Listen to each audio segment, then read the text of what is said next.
한동훈 비대위원장이 이렇게 수락 연설까지 하면서 지금 대비되는 건 한동훈 대 이재명입니다. 한동훈 위원장도 이 점을 놓치지 않았습니다. 이재명과의 차별화. 상대가 당대표가 일주일에 3번, 4번씩 중대 범죄로 형사 재판받는 초현실적인 민주당인데도 왜 우리 국민의힘이 압도하지 못하는지 함께 냉정하게 반성합시다.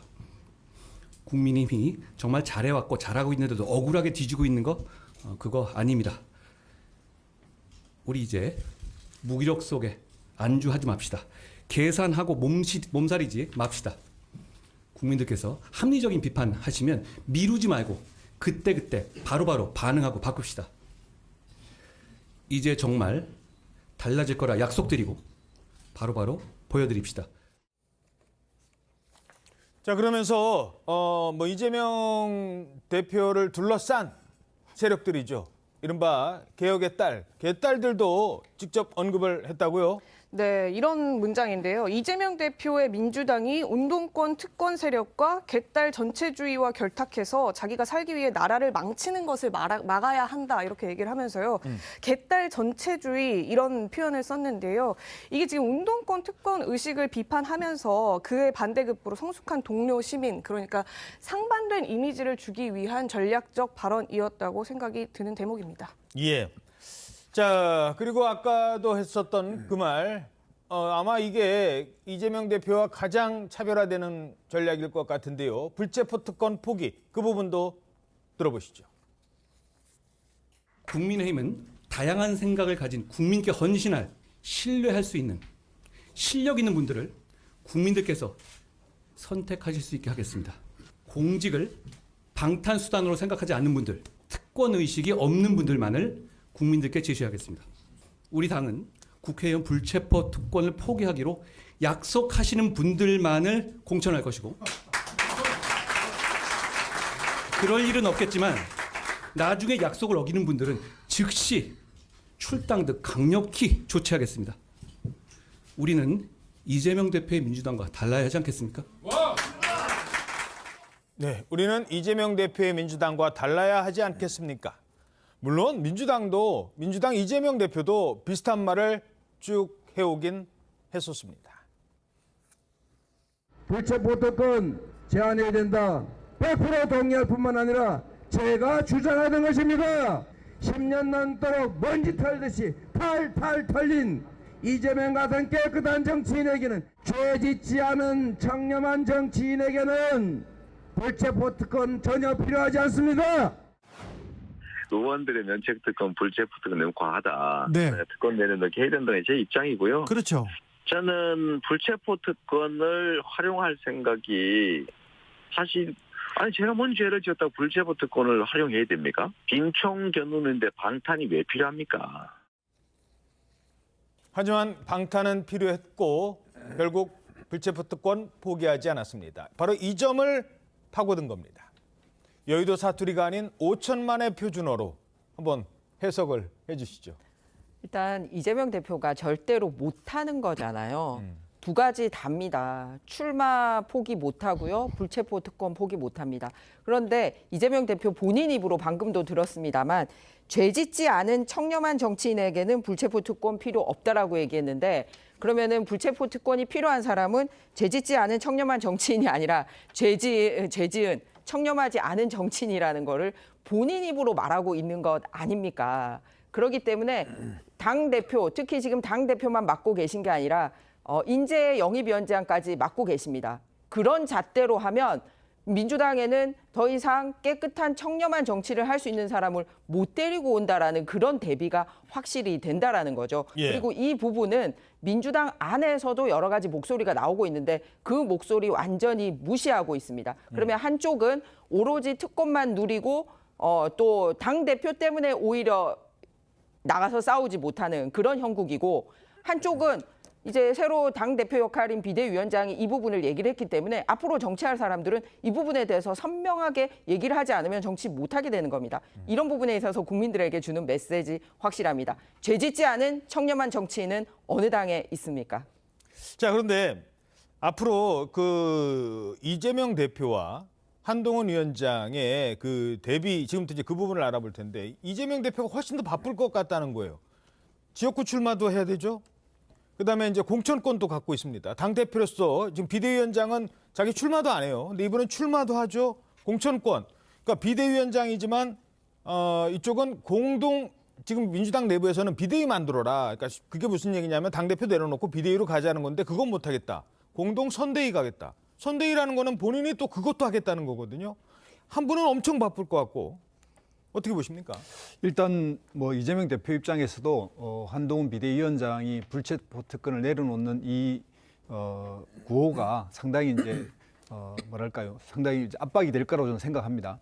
그런데 이제 한국 정치에서 이제 상대를 어쨌든 대화와 타협의 이렇게 파트너로 보는 것이 아니라 어쨌든 대적관, 적대의식 이런 걸로 계속 보고 있는 상황에서 이 조항, 저 헌법에 들어가 있는 불체포라는 거는 당시에 영국에서 마그나 카르텔부터 해서 명예혁명까지 거치면서 이게 왜 생겼느냐. 예. 권력의 압박에 어쨌든 부당하게 국회의원, 국민의 대표를 속박하지 못하게 하자는 거 아니겠습니까? 그런데 그런 취지에서 쭉 흘러왔는데 최근에 이게 어쨌든 정치개혁의 어떤 하두처럼 떠올랐긴 하지만 한국 상황에서 특정 세력이 이걸 전유물로 가지고서 휘두른다면 견제할 게 필요합니다. 마치 이제 서울의 봄이라는 영화에 보면 서로 공수부대를 출동시키는데 심사협정을 맺자 그래요. 심사협정을 맺어서 철수시켰는데 결국은 무력을 가진 쪽이 밀고 들어와서 그 사안을 종료시켜버립니다. 그러니까 지금 현재 검찰권이라고 하는 것이 집권당의 대통령의 검찰총장 출신의 비대위원장까지 가 있는 상황에서 불체포 특권이라고 하는 이 이야기가 국민들에게 얼마나 먹힐 것인가. 그리고 그것을 가지고 여전히 동료 시민이라고 하면서 동료 파트너, 정치를 같이 하는 상대로 생각하는 게 아니라 선멸해야 될 적으로 생각한다면 그거는 아직까지 유효하지 않을 것이다 이렇게 생각합니다. 예. 자, 어찌됐든 내년 총선은 지금 시점에서는 한동훈 대 이재명 구도로 치러집니다. 물론 이제 내년으로 넘어가면 또 다른 변수가 생기겠죠. 뭐 예를 들어서 뭐 김건희 특검이라든가 다른 총선 변수가 생기겠지만 그 전에 지금 시점에서의 구도를 보자면 이재명 대 한동훈, 한동훈 대 이재명이 될 가능성이 이제 확실해졌잖아요. 그렇죠. 그 프레임 어떻게 분석하시겠습니까? 아니 이 프레임은 결국 여야가 전쟁 국면으로 들어갈 가능성이 대단히 높습니다. 예를 들어서 자 검사 대 피의자 뭐 이런 구도가 될 수도 있지만 예를 들어서 어떤 신선한 그 정치인데 뭐 아니면 뭐 윤석열 아바타 뭐 이런 얘기를 지금 민주당에서 주장하고 있지 않습니까? 이런 프레임도 될 수 있고 예. 결국은 국민의힘과 민주당이 한동훈 대 이재명 구도를 어떤 프레임으로 몰고 가서 국민들한테 호소하고 다수의 지지를 받아낼 것이냐 그 싸움이 되지 않겠습니까? 그렇죠. 그러다 보면 지금 현재는 한동훈 대 이재명 구도지만 이것이 이제 임박해서는 예를 들어서 뭐 민주당의 뭐 통합비대위나 통합선대위나 뭐 이런 것이 뜨지 말란 법도 없어요. 이렇게 되면 이 구도가 또 바뀌게 되잖아요. 예. 그렇게 되니까 지금 이제 석 달 남짓 남았습니다만은 이 남은 기간 동안에 이 한동훈과 이재명 구도를 국민들한테 누가 더 많이 각인시켜서 자기네들한테 유리한 쪽으로 그 국민 지지를 이끌어내느냐. 사실은 그 싸움이죠. 예. 그 싸움이 아마 앞으로 3개월여 지속될 것이다 이렇게 보시면 됩니다. 예. 자, 뭐 무엇보다 한동훈 대 이재명 하면 검사 대 피의자 구도에 많은 분들이 초점을 모으실 텐데요. 그것만 눈에 띄는 건 아닙니다. 내년 총선에 임하는 다짐, 전략도 비교가 될 것 같습니다. 어떻게 이기느냐에 대해서 두 사람의 생각이 현재까지 발언으로는 천양지차인 것 같습니다. 정치인이나 진영의 이익보다 국민의 이익이 먼저입니다. 선당후사라는 말 많이 하지만 저는 선당후사는 안 해도 된다고 생각합니다. 대신 선민후사해야 합니다. 선거라고 하는 거는 승부 아닙니까? 이상적인 주장 멋있게 지면 무슨 소용이 있겠어요? 저는 지역구에 출마하지 않겠습니다. 비례로도 출마하지 않겠습니다. 오직 동료 시민과 이 나라의 미래만 생각하면서 승리를 위해서 용기 있게 헌신하겠습니다. 원칙과 상식에서 12월 말까지 좀 용단 내려달라 이렇게 요청했는데 지금 좀 어떤 생각 드시는지 궁금한데요. 산희 의원이 불출마 선언안을 선거법 지켜달라고 했는데 어떻게 보시나요? 혹시 험지 출마나 이런 결단하실 생각은 없으신가요? 네, 두 사람의 발언을 뭐 참고하시라고 비교만 했습니다. 물론 그렇다고 이재명 대표가 뭐 어떤 개인적인 욕심으로 총선 치른다 그거 절대 아니고요. 정치인의 발언 중에 안 한 발언, 그러니까 질문을 해도 답변을 하지 않은 것은 부정은 아닙니다. 그러니까 앞으로 이재명 대표가 총선 전략에서 어떤 카드를 내놓을지는 좀 더 지켜봐야 되는데 지금까지 알려진 발언으로는 저렇게까지 알려졌다는 것도 말씀드리죠. 민주당의 전략 아직 안 나왔다는 점, 그걸 전제로. 자, 그런데 어찌됐든 계속 기자들은 질문하는데 마냥 얘기를 안 할 수는 없을 거 아닙니까? 어떻게 보십니까? 지금 뭉개서 결국은 본인이 다 가져가겠다라는 전략이신 것 같은데요. 만약에 정말 본인이 내려놓을 생각이 있다면 지금까지 당원 당규를 고쳐서까지 저렇게 자리를 유지할까 하는 생각이 듭니다. 당대표 가실 때도 사실은 이제 피의 사실이 있거나 재판 받으시는 분은 당대표 출마하면 안 되는데 당원까지 고친 바가 있고요. 심지어는 다음번 그 당대표를 하시기 위해서 대의원하고 당원 비율 고치고 그다음에 공천 불출마자 어떻게 심사하는지에까지 이번에 완전히 그 보여주기식 투표를 해가지고 당원 당규 고친 바가 있습니다. 그러니까 민주당의 당원과 당규를 고쳐서라도 내가 해야 돼. 그러니까 나 아니면 안 돼가 굉장히 선명하기 때문에 그 나 아니면 안 돼는 분명히 총선에서의 본인 출마뿐만 아니라 본인의 그런 사당화 이게 보이는 거고요. 딱 대비되는 게 뭡니까? 한동훈 비대위원장. 저부터 내려놓겠습니다. 이게 가장 선명한 대척점이라고 생각합니다. 나 아니면 안 돼와 저부터 내려놓겠습니다. 예. 그리고 두 번째는 미래에 대한 기대감이 있어요. 아까 이제 그 이재명 대표님 바쁘시겠다고 했는데 여러 가지 역할 때문에 바쁘시기도 하지만 본인 개인 비리에 의한 재판으로 일주일에 3, 4일 나가셔야 되기 때문에 공적인 일이 아니라 사적인 일로도 굉장히 바빠질 수 있습니다. 반면에 한동훈 위원장은 남을 돕느라고 바빠지는 겁니다. 이런 부분에 있어서 차이가 있고요. 그러다 보니 한쪽은 미래에 대한 기대감, 앞으로 이 사람이 어떤 정치인으로 자라날까, 참 대한민국이 이 사람과 함께 어떤 새로운 정치를 펼칠까, 이런 기대감을 한 몸에 받고 있고요. 한쪽은 저 사람 이번에 어떤 판결 받을까, 어디까지가 진짜 죄를 지어서 벌을 받을까, 이런 걸 하고 있기 때문에 너무나 선명하게 양당 대표 간의 이 대결 구도가 드러나고 국민들의 선택은 어느 쪽으로 갈지 드러나지 않을까 그렇게 생각합니다. 예, 한마디로 현재 권력과 미래 권력 이렇게 분석을 하셨는데 어떻게 보시겠습니까? 일단 세상 이치가 모든 거는 변합니다. 그리고 정치만큼 생물이 아닌 경우가 없고, 예. 그러니까 이게 뭔가 작용이 있으면 반작용이 있는데요. 일단 한동훈 비대위원장이 하고 있는 저런 혁신, 그건 뭐냐면 중도층을 확보하기 위한, 그리고 이 혁신이란 말과 중도층 확보란 말은 같은 말이고 선거 승리에 아주 결정적으로 중요한 이야기죠. 그러니까 제일 선거에서 우리가 세 가지를 주로 이야기하는데 민심, 인물, 그리고 선거 전략입니다. 그러니까 인물은 서로가 더 준비하고 선거 전략은 앞으로 또 변하는 거지만 민심을 잡기 위한 노력은 지속돼야 됩니다. 그러니까 김영삼 대통령이 그런 말씀하셨죠. 옛날에 대도무분이라고 큰 길을 가야 됩니다. 특히나 이제 지도자라면 지금 현재 선거법 개정을 예를 들면 국민의힘이 병립행으로 다시 바꾸자 이런 거에 민주당이 이끌려서 작은 욕심을 낸다든가, 또 이재명 대표 본인의 어쨌든 정치적 미래를 위해서 당에서 요구하는 좀 작은 목소리 비주류에서 나오는 이야기를 깔아뭉개고 일방적으로 독주하면 예. 오히려 민심을 잃기 때문에 그런 점에서 이재명 대표도 잘 알고 있을 거고요. 그런 점에서 대도무문의 길을 가기를 권합니다. 대도무문. 자, 이제는 민주당 반응도 전해드리죠. 한동훈은 전쟁을 선포했습니다. 누구와? 바로 이재명 대표, 그리고 86 운동권, 또한 개딸들을 대상으로. 자, 그렇다면 민주당 반응은 어떻게 나오고 있을까요? 조선일보 사면입니다. 민주당, 윤석열의 아바타 한동훈이 전쟁을 선포해 왔다.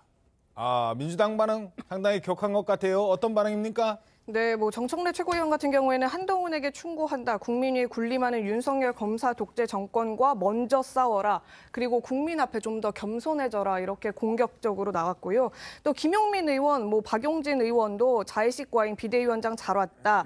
이제는 마음껏 한번 해볼 테면 해봐라. 이런 취지로 얘기를 했는데요. 다만 이제 이 한동훈 장관, 그러니까 지금 현재는 비대위원장을 대하는 민주당의 목소리가 좀 각계전투로 나오고 있습니다. 어허. 이게 비대위원장, 그러니까 대표격을 상대하는 당 차원의 단일된 목소리가 아니고 예. 의원들 개별적으로 70, 80 이렇게 그 젊은 세대 특히 정치인들이 한동훈 위원장을 상대하려고 하기 때문에 목소리가 다소 분산되고 산만돼 있는 경향이 있거든요. 그러니까 이재명 대표는 공식 반응은 아직 없고. 예, 그렇습니다. 지난번에 법사위에서도 이런 식의 사태가 벌어지는 바람에 이제 다소 민주당 의원들로부터 자체 실책이 나오기도 했던 상황들이 벌어졌었는데 예. 아마 이제 비대위원장으로서 한동훈 위원장의 메시지가 좀 더 많이 나오게 되면 될수록 총선을 앞두고 있는 민주당 여러 초선 의원들, 뭐 재선 의원들이 다 두각을 나타내기 위해서 한 위원장과의 정면 말싸움을 벌이려고 하는 기세를 보일 가능성이 있기 때문에 본인 존재감을 위해서. 예, 이를테면 이제 법사위 전체위의 모습이 이제 정당 대 정당의 모습으로 번져 확산될 가능성 그 부분도 배제할 수가 없고요. 당장 이제 양이원영이라는 초선 의원도 오늘 지금 한동훈 장관 고발한다고 지금 기자회견을 하고 아마 있을 겁니다. 30분. 한동훈 위원장을 고발한다고요? 네, 그 불체포 특권 포기했을 이재명 대표가 포기했을 그 당시에 그 한동훈 장관이 체포동의안에 대해서 국회에 와서 설명하는 과정 중에 예. 피의 사실을 공표했다 이러면서 오늘 중앙지검에 고발을 하러 간다고 하거든요. 허허. 그러니까 이게 뭐 지도부 차원에서 단일돼서 협의된 내용의 이제 활동이 아니라 한 개인 의원이 개별적으로 하는 정치 행위일 거란 말이죠. 돌출 행동일 수 있어요. 예, 그래서 과연 이런 것들이 지도부나 민주당에 어떤 식의 파장을 몰고 올지에 대한 단일된 메시지를 만들어내지 못한다면 아마 당장은 조금 괜찮을 수 있겠지만 향후에는 또 어떠한 실책이 나올지는 좀 더 지켜봐야 할 것 같습니다. 잠깐, 뭐 지금도 그러니까 양이원영 의원 뭐 화면에 비치지 않습니까? 사실 저게 뭐 피의 사실을 공표했다라고 볼 만한 건지는 모르겠습니다. 본인은 그렇게 주장을 하시니까. 지난번에 이른바 3M 발언도 있었고 이모 발언도 있었고 정말 의원들이 그냥 여러 뭐 개인적으로 전략적으로 움직이는 게 아니라 개별적으로 하다가 실수하는 게 많이 있었거든요. 네. 자, 이번에도 한동훈 대표 됐어? 위원장 됐어? 그럼 내가 한번 싸워볼까? 그래서 나도 언론에 한번 나와볼까? 이런 식으로 가다가 지금 최지원 기자 얘기는 그런 식으로 가다가 그러니까 이게 과거와는 양상이 달라질 겁니다. 과거는 국회의원과 법무장관으로서 직접 그 말싸움을 하지 않을 수가 없는 국면이죠. 이제 거기서 한동훈 그 당시 법무부 장관의 개인기가 이제 발휘된 측면이 있는데 지금은 한동훈 비대위원장이 이제 뭐 국회에 나가서 민주당 개별 의원들과 말싸움을 할 이유도 없고 그런 기회도 없습니다. 그렇죠? 어허. 지금은 이제 각각의 의원들이 이제 한동훈 비대위원장을 공격한 일방적인 그 공격들이 이제 나오게 될 텐데 저기에 이제 문제는 어디에 있냐면 당장 이 피의사실 공표 문제만 해도 그래요. 법무부 장관은 국회에 가서 이 체포동의안에 대한 설명을 할 의무가 있고요. 예. 그 의무라는 거는 결국 이 사람이 어떤 범죄를 저질렀기 때문에 체포동의를 해주세요 이거잖아요. 피의사실을 설명하지 않을 수가 없는 거예요. 예. 법에 보장된 설명인데 그걸 가지고 저런 식으로 얘기하는 건 결국 양이원영 의원이 총선을 앞두고서 이제 자기 정치를 시작하는 거죠.